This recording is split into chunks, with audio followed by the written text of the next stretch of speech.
All right, here's our second attempt for the day. We're taking on a Japanese player, and we are going to use the Erica team because, yeah, we got to make this count. Not that I'm short on ladders, but as I mentioned earlier in the week, I do have to play a single match at some point because I missed the pots, so only can make tier 38 this week. So I got to make sure that I get things right using the most score that I can potentially get, and this is my highest scoring, or one of my highest scoring teams this week. So we're gonna have to throw it into the mix here. Unfortunate that last match was pretty unfortunate. Very, very well thought out map layout. Really A+ on that one. I think I was saying that the desert map, or that specific desert map with the mountains, is a lot better now because of how mobile your defense can be on that map while also inhibiting the opponent's movement. Basically, you get a lot of the benefits of what's that one map, the Cavline map, while also having some more hindrances. I feel like it's a little bit better. I don't want to say that it's better than the Cavline map, but it's a high second place because there's less breakable structures for the enemy to take advantage of. That being said, it really came down, a lot of that came down to the fact that female Brave Robin was just debuffing the hell out of me, man. Like, it's very difficult to meet speed checks with the debuffs that Fjorm was getting from that unit, which I think, like, personally, I'm not very high. Like, so far, I'm just not very high on that female Robin, primarily because of how poorly colorless nukes age in terms of damage output. Looking at like the colorless nukes that are in the game, I think probably only Micaiah does any real damage. The one that just got her refined, Dual Micaiah, she's the only one that does any real damage. The rest of them really just fall off after a couple of months. I'm looking like Tine, Byleth, legendary Brave Byleth, Celica, Ascended Celica has fallen off like a ton. I have her and I like can't even really use her because she just does zeros all the time. Even with Occultist Strike, I gave her Resonance the other day, but I don't know, maybe she needs a better A skill to really make it work, but she still doesn't hit as hard as I would like her to. Mythic Golvig also comes to mind, but I guess she has a lot more true damage in her weapon, so that's why she can actually spit out some numbers, but she's also very frail. I don't know, man. Yeah, most colorless nukes just overall don't age very well. You really want to have I've got this. You really want to have some type of advantage over another color, is what I'm seeing from the colorless pool. But yeah, that aside, I don't think she'll age well, that Brave Robin, because of that factor. But then they can also just give her a refine that just allows her to put out more damage, which negates everything that I've said. which unfortunately is not what they've done with the colorless units that they've added to the game so far on the Brave banners. Hopefully they do that with Byleth, because she definitely needs a way to put out more damage, as well as to meet speed checks. She is so slow at this point in time. She needs something to scale her speed. But yeah, we'll see what happens there. I do, however, love her terrain effect. Hopefully they put that on another unit at some point. But her terrain effect is really, really good. They gave her so much in her kit. She has so many effects to make her stand out, and I'm not even sure it's enough. Honestly, I'm not even sure if it's gonna be enough to make her last very, very long in the meta that we're going to be going into in the next generation of this game. What, Gen 9 we're going into? Whatever the case may be. Winning the speed check here against the Solir, a lot of this is because of Sedith, as well as bonus stats, but this is a plus 10 Summer Alir here, and we're outspeeding her with the help of Sedith. You can see the numbers there. It just pays off to bring Sedith along these days. He's an excellent support. Not sure how to build him, what skills to give him exactly, So he has just a lot of base kit skills and some things that I just threw on there to give him some damage reduction. But yeah, he definitely could use an upgrade. I'll figure it out eventually. I don't know what to give him. I knew Triandra would attack here because I have the same exact problem with her Refine, because she prioritizes doing the chip damage because of her weapon effect, which is why I've taken off the weapon, the Refine weapon off of her. Yeah, just isn't worth it. You really want her to dance. So I've taken that off her. I think I'll probably take it off Mirabilis as well, because sometimes Mirabilis prioritizes attacking instead of dancing because of the fact that she can lay down the flash effect, which is great, but I don't need that from Mirabilis. So yeah, I wasn't really worried about Micaiah getting danced here. That was never going to be an issue once I was in range. Because even if Triandra is hitting zeros, which she can't because of the exposure from this attuned Micaiah, which gives her plus 10 true damage, she still would have attacked anyway because she wants to inflict the chip damage post-combat. The Savage Blow, I think it is? Yeah. But yeah, sometimes I feel like while I'm talking over these matches, I kind of make it seem like this is really, really simple to do. It is not. I just want to make that clear. A lot of thought has gone into this, or I just want to remind you that this is not easy. Especially with the Brave units coming out and all the skills that they've brought with them, things have gotten a lot more challenging and will get even more challenging in the seasons to come as people start to think of ingenious ways to add the new units to their defenses. Particularly Brave Ramen, I think we're going to see her everywhere because of the ice terrain. Even though I don't think she herself is a good unit, I think she's going to become top tier support, which sucks because there's already so many good support. There's Nurgle, there's Micaiah, and then now there's going to be Robin. We already had a Robin. This is just another one, but I feel like this Brave Robin does the Hush Spectrum thing more consistently. Even though she doesn't have the extra action, you can probably get that from, let's say, Haithrun in Astra Anima, if you want to do that. I would personally not do that because I don't want to. But I think she's going to be everywhere because of how she plays, and I don't like that. Because, again, as you saw in the previous video, it makes it extremely difficult to meet your stat checks, particularly your speed checks if you need to meet those, which a lot of units probably are going to need to meet. Not just in enemy phase, but also in player phase as well, because those debuffs carry over. So you're going to need to have like a dancer or something to cleanse them, or Freyr needs to have a better ult. Or maybe they can put his effect into which they have been doing actually, putting in Freyr's effect into skills, but we'll see what happens, man. We're going to play one more. Alright, we're against FF Ray here. This is our second match today. This is going to be a single because I don't have enough ether to play another double today. And we need both bots, desperately need both bots for this match, so that we can play again tomorrow, play a double tomorrow, and then that's that. I can't play more than one match tomorrow. Understood. Yeah, unfortunate.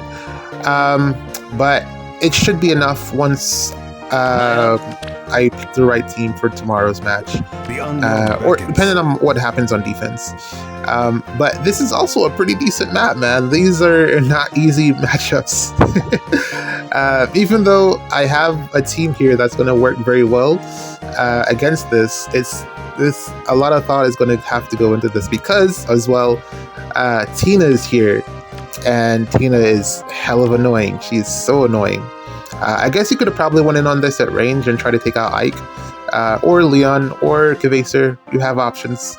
But if you're tanking this, Tina is always going to be a problem. Yeah, you always got to factor that in. You got to know who has buffs and stealing and which buffs are getting stealing, because I have Sedith here, and I actually put the +1 movement seal on Sedith, so he is a little bit extra mobile.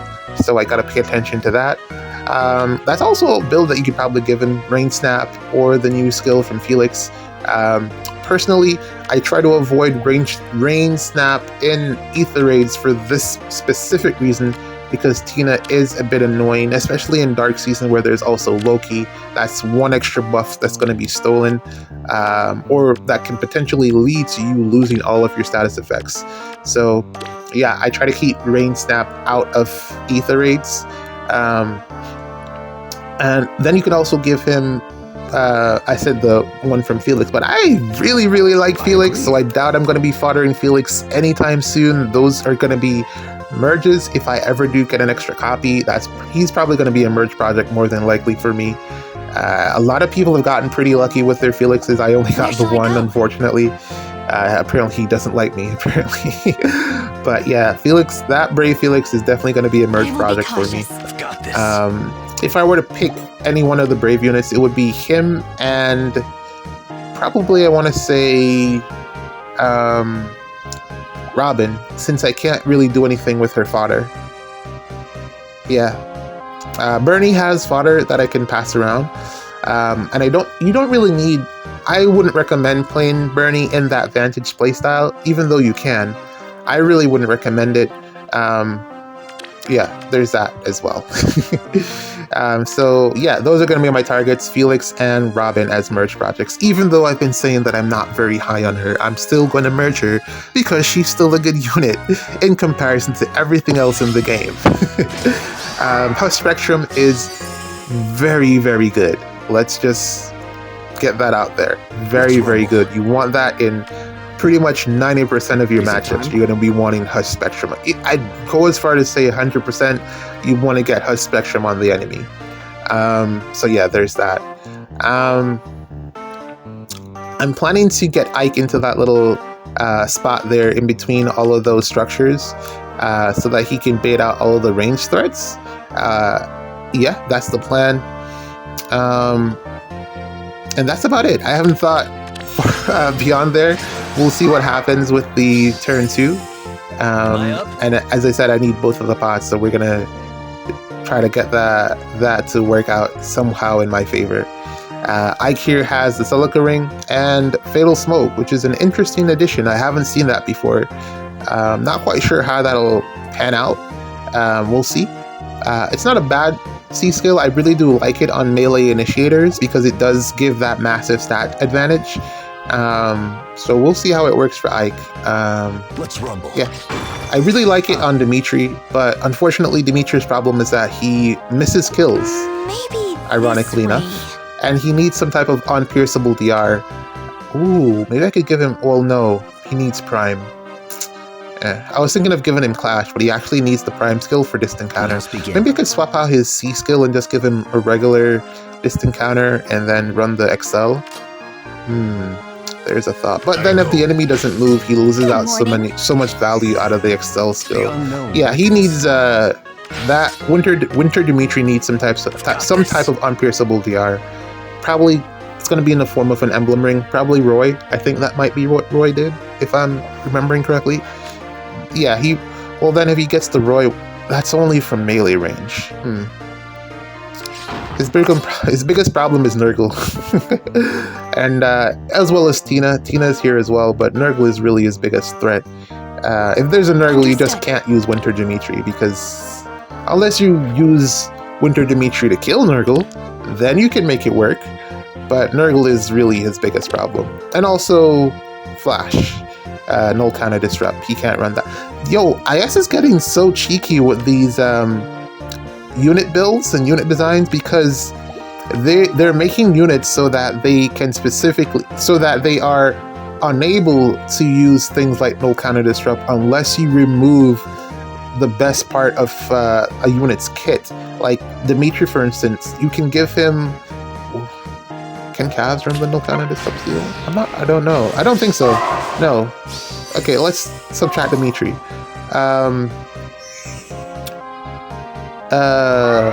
do I want to say? Alphonse, let's say that.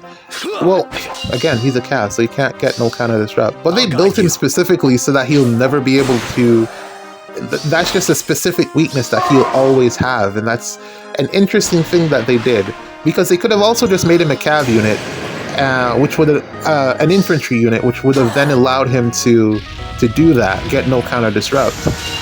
So that's an interesting choice that they made, and I feel that is clearly a deliberate choice. So yeah, you can't tell me that IS doesn't know what they're doing now. They definitely know what they're doing. After 7 years, they've finally figured it out. Yeah, the units that they're releasing, even the fact that Felix doesn't have null follow-up in his kit, clearly, again, a specific choice, because null follow-up is so integral to so many matchups that not having it or not having it is a big deal, especially because Felix is already so fast. But there are like a ton of ways to get null follow-up externally. It's just that you may or may not have that opportunity depending on the defense or the team layout. So I don't know, man. It's going to be interesting to see where the game goes after this. We got a lot of good skills, I feel like, on the Brave Banner. A lot of good skills and a lot of good unit design. So it's going to be interesting to see how they expand on this moving forward. And also the units, like, remember last year, around this time is when we got the Wind Banner, and that had Wind Tribe Cloud on it. And that was a big meta shift. So I anticipate that the banner after this Brave Banner might also do something similar. So that's also something that I'm looking out for. The unknown contemplating how powerful that banner will be. But I doubt, because there aren't any armored units on this go around for CYL, they might not do that.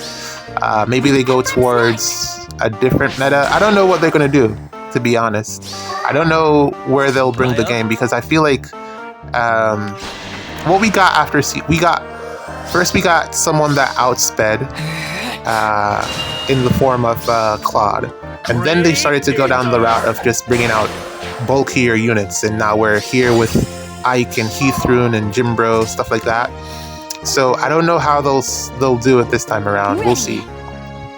Hopefully they go back to the speed meta. That's what I'm hoping.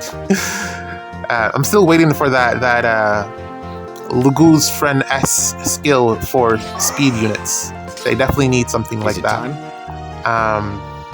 But yeah, Tina's still alive. I want to get rid of Tina because she's annoying to deal with, but it doesn't look like it is possible, so we're gonna have to tank her again. But at least we're able to get rid of Embla, so I'm gonna get more stats this time. The Fatal Smoke actually is putting in a ton of work with Ike here, because it's allowing him to win stat checks or get more stats against my Ike, which is weird because penalties don't matter, but the bonuses on his end matter more, I guess. I don't know, man. There's so many stat swings and penalties and debuffs in the game, man. I feel it's just getting a little bit confusing. I don't remember if I said this, but I don't even know how or if No Panic actually does anything anymore. Because I don't remember, I was testing with Alphonse and I partnered him with a Shera for No Panic. And I had penalty neutralization from Pern, and I was just doing some testing, and the numbers really weren't that different with the Null Panic and without the Null Panic. It was still just a lot of damage that I was taking. So I don't even know if Null Panic really makes a difference these days. I think you just want to get rid of the penalties altogether. That seems to be where the game is currently trending.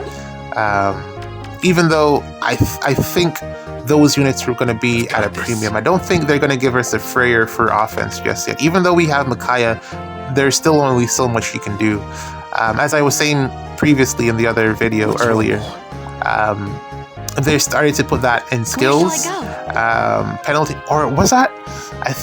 That was a part of his... I'm thinking about Jimbro. I think it's part of his perf skill that he gets the penalty neutralization effect. I don't remember exactly, but... Or even Bernie, I guess, would be a good example as well, how she can just reflect those debuffs and cleanse them. And then even Felix as well with his extra movement. You just want to get rid of the debuffs altogether. I feel that's probably the way the game is going to go, because it's just getting to be too much, man. Unless they release something that specifically says remove all debuffs, which would be crazy at that point. Everyone would basically be Freyr.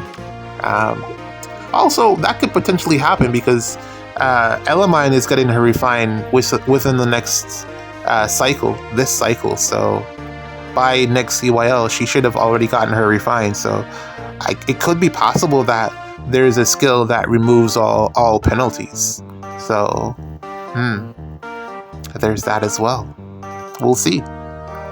All right, let's see. I'm really trying to figure out how to get this pot here without killing or taking out Laram here because I need her to survive. Well, I mean, Ike is also going to survive, but I want to avoid Laram dying for as long as possible. Even though she's giving him, well, because she's giving him the extra stats or the extra support for his finish. Yeah, he has a unit within 3 spaces. I don't want him to attack and then die on the counterattack is ultimately what I'm saying. And I know that because Laram is there, he'll get the stats for his finish, so it'll be harder to take him out. But also, that's kind of working against me at the same time. If anything, I'd want to be able to take out Ike and then take out Laram, but that doesn't seem to be happening. I will be cautious. So, yeah. We're gonna have to keep waiting. I really need that pot, so I'm gonna have to try to make it work somehow. But anyways, I feel like I've been rambling. One interesting critique that I heard the other day, or from a video that I was watching, a summoning video, was that Binding Worlds is kind of like losing value because you're not able to pick up the formers of the units that you actually want. Because, like, for me, for instance, I haven't been able to pick up like a forma of also, did they change the number when the units got demoted? Because I'm seeing some units that I didn't even realize were available to be got, like Claude. I didn't realize that Claude was an option. And also, not even just Claude, but Ready. Charlotte, the one that has Frenzy. I didn't realize that she was an option. I thought she was well, isn't she like really, really new? I don't know. Just something else that I'm not sure if they put out an update notification about, or maybe I just didn't realize what unit versions those units were because I don't have them in my barracks. But yeah, that aside, from Binding Worlds, I'm just not picking up the units that I'm looking for. I'm not seeing the units that I'm looking for. I've been, for the longest time, looking for a copy of, what's his name? Ephraim. Dual Ephraim. And this turnaround, I finally got like 2 really good dual Ephraims. Well, I guess good would be the best way to say it, because I really wanted to get like Lagu's Friend 4 on him, but it didn't happen. But it took like, how many months now has it been for me to actually just get a dual Ephraim? A lot of times it's like units that you already have or units that you don't want. I'm seeing like a ton of Nils. I'm seeing like Takumis, Makaya. Even though I did pick up one Makaya, but one good suggestion I heard was, or that was said, was that there should be like a list that you could put out just to get those specific units instead of it being so randomized. But I don't know if that would really work or how that will be implemented. But yeah, that's definitely something that I hope they kind of find a way to solve, because it's really hard to get units that you want in that game mode. Even though the units are like, there's so many, even though you get so many attempts, a lot of the attempts are duds. It feels like gambling also. It feels like I'm summoning and getting like bad outcomes. Let's rumble. Weird, but yeah, it is what it is. Where shall I go? That I don't know if they're ever going to be able to make another legendary, what do they call them? I forget. Those maps that you play the emblem units on, or the legendary units on. I don't know if they're ever going to be able to make another one that is as difficult as the emblem Ike map, because Ike is just naturally so strong. But I guess maybe when Roy comes out, he'll kind of have a similar playstyle to Ike, being tanky, of course. So maybe that'll be the case then. But Ike in the Limited Heroes battle and having to use Marth was really tough. I was eventually able to do it with Attune Sita, who again is just aging immaculately. She's just getting more really, really good skills. As better skills come out, everything is just adding to her kit and making her even better. So I highly recommend merging your copies of Attune Sita as soon as you're able to get them. She's just going to age so well. Really, even better than this Attune Erica, who will fall off because of speed creep. Ultimately, I'm not a fan of distant bonus doubler or distant yeah, that's what it's called. I feel like you can get more out of, like, let's say attack speed solo. I mean, you get to rely on someone else's stats, but I feel like she would perform a lot better if she was running like attack speed, not Excel, but the other one. What was it called? The one before Excel? The same thing as Excel, but not Excel. I don't remember. Or maybe even she'd perform better if she was just running attack speed Excel. Because you just get those flat stats, you know? It's not dependent on whether you're buffed or debuffed. I feel like for my Ascended Celica, I have her running close bonus doubler, and it's really good on Nurgle, but it's not so good on her because a lot of the time, because she doesn't buff her own stats, there's nothing in her kit that allows her to get buffed. So she has to depend on someone else who's buffed, and usually there's no one around her who has buffs. Or you have to outsource the buffs from someone else, and that's a whole thing. It really comes down to how you set it up. But I think overall, she would have performed better with something like, let's say, attack speed finish. Or even this Attune Erica, I feel like would be a little bit better with attack speed finish. And then you run distant counter in her slot. I feel like that would have just been better. Or maybe even something like Unity, and then you distant counter in her slot. I feel like those are just better options, I feel, in my head. I don't know, I could be wrong, but I feel like those might have been better potential options. I finally figured out how to get the pot here, by the way. We're going to have Peony come in and dance, and Erica, luckily enough, is able to take out Ike now. So it just works out in my favor. But this was really, really tough. Yeah, it's taken, what, like 20 minutes for me to get here? Over 20 minutes? So yeah, this one was another really tough match. It's getting to crunch time in the week when you only get tough matchups. But one more left to go, and we'll be able to close this out. Another successful week. And then we're going to be back in Astra Anima, which is going to be another really, really tough fight. But yeah, that's it, man. I've rambled on long enough. We're going to call it a day here. GG's. See you in the next match.